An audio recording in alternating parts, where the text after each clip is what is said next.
మేము పెళ్లి చేసుకున్న రోజు ఆ ఎస్ఐ వాడికి సపోర్ట్ చేయలేదని ట్రాన్స్ఫర్ చేయించినాడు.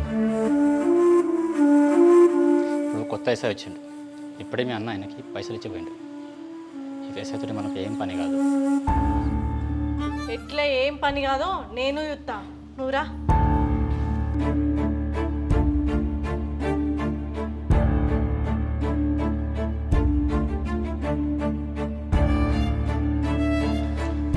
నమస్కారం సార్. అమ్మ నమస్తే. సార్ ఈయన నా భర్త. నా భర్తకు నాకు మా అన్నతోని ప్రాణగండం ఉంది సార్.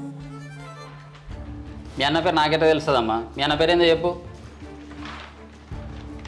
మా అన్న పేరు గజపతి. నీకు మీ అన్నకు 1,00,000 ఉండొచ్చు. మీరు ఇలా తిట్టుకుంటారు, రేపు కలుసుకుంటారు కావచ్చు. అదంతా మీ ఫ్యామిలీ విషయం.